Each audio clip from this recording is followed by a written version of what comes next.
Alright, mga ate at kuya, nahihiwagaan ako sa mga post ng ilang mga DDS.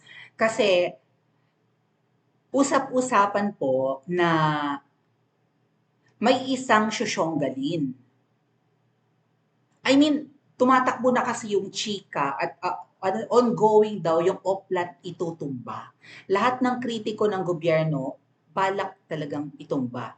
Either literal or figurative, no? Sana figurative na lang. Kasi kung literal na itutumba, baka bangbangin nila, di ba? Ipa-sniper nila ang mga kritiko nila. Meron daw po kasing Oplan ipatutumba. In fact, nasa na ba yun? Na-vlog ko na rin yan kung hindi ko man maipakita. May listahan po ng mga DDS and mga vloggers na pinost ng Ensaymada vlogger na Labandera na taga Leyte, kababayan niya ni Tamba. Listahan ng mga DDS, yun hindi pa nga raw updated. Sa listahan na yun, number 1 yata si SAS, number 2 si Miss Maharlika, si Attorney Trixie Cruz Angeles nandon, sina Darwin Cañete, I think sina Banat Bay nandon. Basta may listahan, marami yun eh, no? Baka 20 or 30 DDS and vloggers and influencers and online personalities na di umano ay ipatutumba. Nung updated na yung listahan, binanggit ni Miss Marlica na pati ang inyong Principesa ay kasama doon. My God! Kaya sabi ko kung may mangyayari sa akin, di ba? Nag-vlog na ako patungkol dyan. Pag may nangyayari sa akin na hindi maganda, either ako ay pinabang-bang or biglang nagpalit ako ng tono ng pagbablog, alam nyo na kung sino ang may kagagawan. Obserbahan, ganito na lang mga ate at kuya, obserbahan nyo ang mga vloggers. Lalo na kapag ang tono ng mga vloggers ay bumabatikos sa administrasyong puting ngayon, pero biglang lumalambot, biglang ayaw ng bumatikos. Malamang kasama yun sa oplan ipatutumba or na naipatumba na. Not necessarily naipatsugi, pero gagawa ng paraan. Kasi ang sabi ni Ms. Maharlika, one way of making tumba the kritiko ng, di ba, the critics of Kuting sa administration is, oferan muna. Pakiusapan muna. Pwede bang huwag kayong bumatikos, ganyan-ganyan. Kung hindi kayo makuha sa santong dasalan, sige, offer muna another dasal. Magkano kailangan nyo? Tumahimik lang kayo. Ilan ba? 1 million? Half a million? Or what? Basta huwag na kayong bumatikos, tumahimik na lang kayo. Para wala nang gulo. Willing naman kaming gusto niyo mag-vlog pa kayo para sa amin, para, di ba, monthly na ang sustento. Ngayon ang mga ensaymada, di ba, allegedly monthly ang sustento, 30K nga raw monthly. Malaking pera ang 30K, mga datya. Ngayon, obserbahan nyo ang mga vloggers, lalo na yung mga kritiko, yung mga bumabanat sa Kuting administration.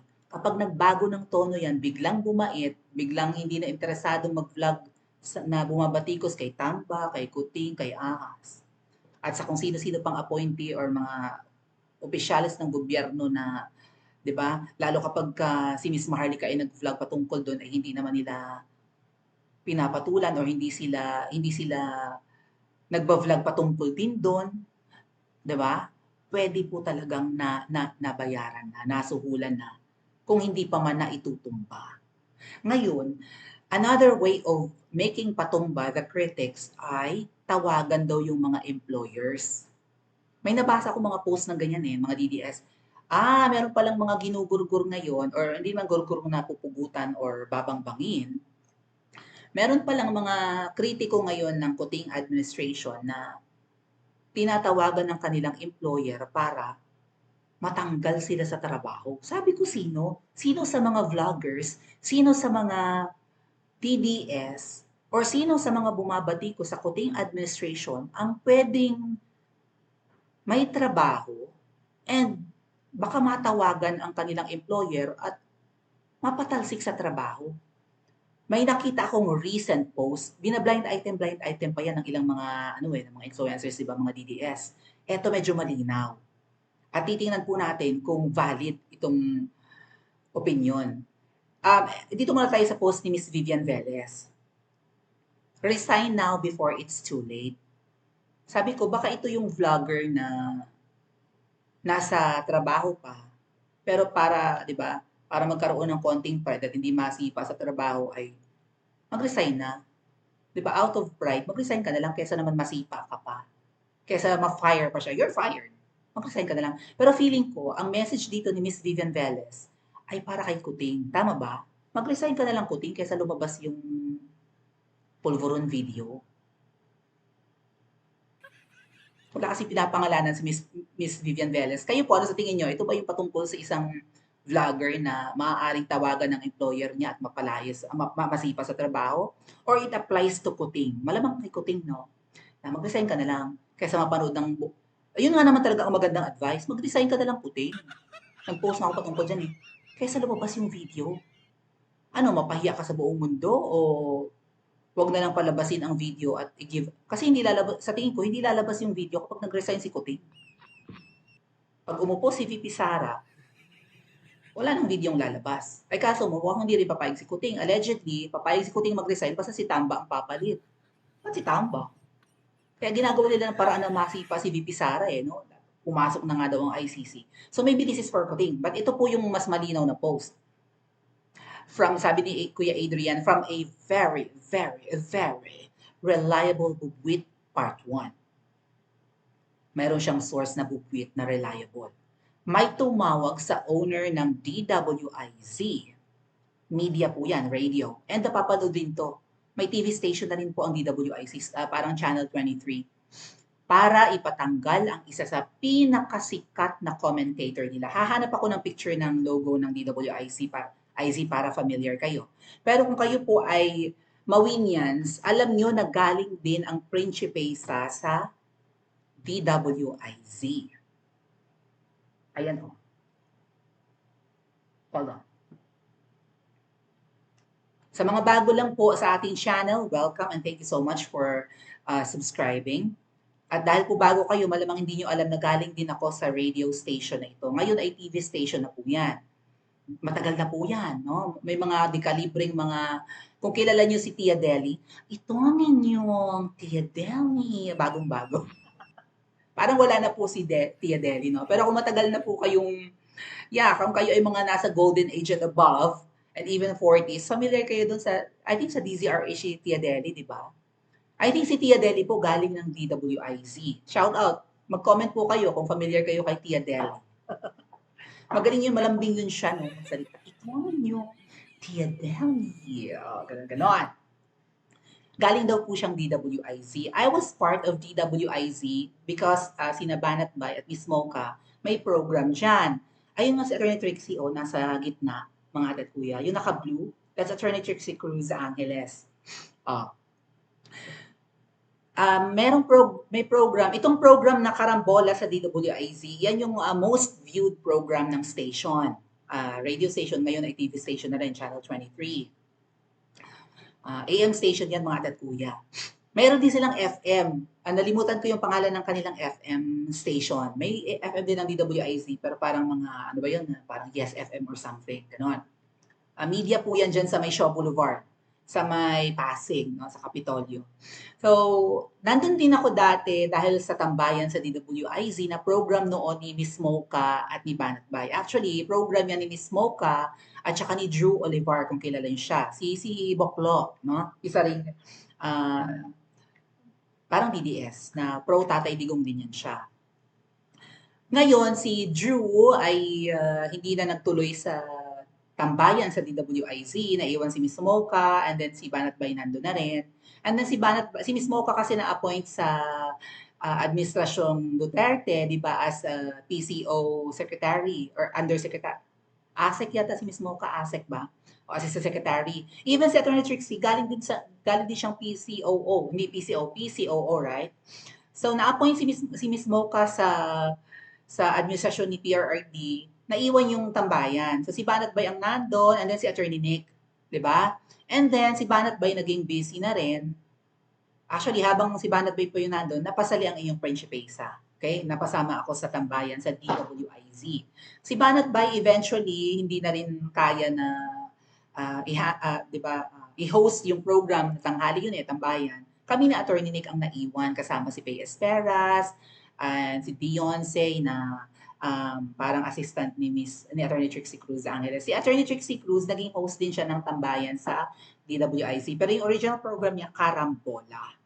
Ngayon, si Attorney Trixie Cruz Angeles na wala sa Tambayan, na program namin ni Attorney Nick at ni Banat Bay, nawala din siya sa Karambola dahil nga inappoint siya ni Kuting. Naging ano siya, naging parang spokesperson ni Kuting, diba? Press secretary si Attorney Trixie. Pero nasipa rin, eventually. Natanggal din si Attorney Trixie, nauna din si Attorney Vic, and then si Attorney Trixie. Nung natanggal si Attorney Trixie, bumalik siya sa DWIZ, host siya ulit ng Karambola, umaga po yan, mga 8 o'clock po yata ng umaga, ng mga 8:30, ganon. Bumalik siya ng DWIC dahil wala na siyang pwesto sa Kuting Administration. Ngayon, nag-aalala siguro ang Kuting Administration, lalo na si Queen Bee, na baka bumatikos na si Attorney Trixie dahil sinipa nga nila na walang kadahilahilan. Ang galing niyang press secretary, ang galing naman niyang spokesperson ni Kuting eh. Ba't siya tinanggal? Anong kasalanan niya? Diba? Bigla siyang inalis, katulad din ni Attorney Vic Rodriguez. Si Attorney Vic Rodriguez, kahit paano may rason kung bakit siya tinanggal. Pero si Attorney Trixie, nakakapagtaka. Ba't sinipa? Okay? So, bumalik sa DWIZ, host ulit ng Karambola. Yan po ang number 1 program ng stasyon na yan. Pero ito nga po ang post. May tumawag sa owner ng DWIZ para ipatanggal ang isa sa pinakasikat na commentator nila. Sa 3 host po, or ilan ba? 5 ba sila? Pati 4 sila. Ayun, sina Conrad Banal, hindi ko makita ang pangalan, Jonathan De La Cruz, si Attorney Larry Gadon, naging host din po ng Karambola, sa 5 taong yan, nandiyan. Sino isa? Joel Laksamana, hindi ko masyadong makita. Pero yan, among those hosts, ang pinakasikat, syempre, si Attorney Trixie. And abogado yan, so bonggang-bongga Karambola, ang ganda ng program nila at magaling siya mag-host. So, may tumawag sa owner ng DWIZ. Kung kilala niyo yung owner, di ba? Kilala ko syempre. Napuntahan ko nga yung iba pa niyang negosyo eh. Dali lang. Ang kanyang apelyido ay starts with the letter C. Katunog-tunog ng, tama ba? Kung kilala niyo yung owner ng DWIZ. Kung hindi, may katunog-tunog siyang apelyido na kumanta ng Pano-pano ng pagkakataon. Yun ba yun? May babalik pa ang kahapon. Walang kumanta mawi, walang pakulay. Okay. So, again, ang gurguran palang magaganap or oplan ipatutumba ay either mabangbang ka or matanggal ka sa trabaho. So, is it really Attorney Trixie yung isa sa ongoing daw ang oplan ipatutumba? So, si Attorney Trixie, naging target na, siya ba ang ipatatanggal sa DWIZ? Kasi po ang nakakalungkot dito sa DWIZ, mga ate at kuya, ako nga po'y galing dyan, no? Pasensya na lang po, sir, hindi nyo naman kami binavalue ni Attorney Nick eh. Basta nyo na lang din kaming sinipa. Ang problema po, ang totoong may-ari kasi yan, yung tatay, ay siya talaga yung nagpa-umpisa ng radio station na yan na ngayon ay naging TV station na. Mahal na mahal ng tatay yung media na yan. Okay, yung negosyo nila yan eh. Maraming negosyo, mayaman po. Ang alam ko, billionaire ang may-ari ng DWIZ. Yung Eternal Gardens, mga atat kuya, yung libingan, Eternal Gardens, sila may-ari niyan. Even yung mga Isuzu, yung sasakyan na yan, sila yung franchisee yata. Lahat ng Isuzu, yung Gen Cars, ang dahil Isuzu, di ba, ng mga bilihan ng kotse na yan, sasakyan, kanila yan. Mayaman, billionaire, pero sila po ay talagang solid Marcos. Ang pinagtataka namin ni Attorney Nick, hindi pa naman kami bumabatikos noon actually BBM kami, Attorney Nick, di ba? Tinanggal yung Tambayan.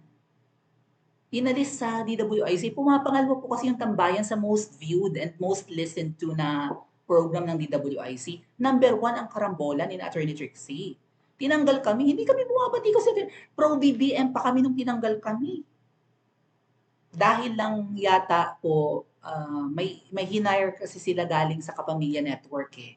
Yun yung pumalit sa amin sa Tambayan. Ang ending, hindi rin nagtagal yung program nung taga-Kapamilya Network na yun. Nilangaw din ang program niya. Yung sa amin, dami-dami na pumapangalwa kami sa Karambola ni Attorney Trixie.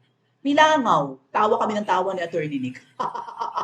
Kasi nga 'di ba, natanggal yung mga hosts, mga empleyado ng Katol Network or ng ABS-CBN, kung saan-saan sila napunta. May napapunta sa DWIZ, nangako yun na palalaguin niya ang ang stasyon. Hindi naman lumago, nilangaw ang program. Tawa kami ng tawa ni Attorney Nick. But, ito nga kay Attorney Trixie, silipin natin yung kanyang baka si Attorney Trixie itong tinutukoy eh.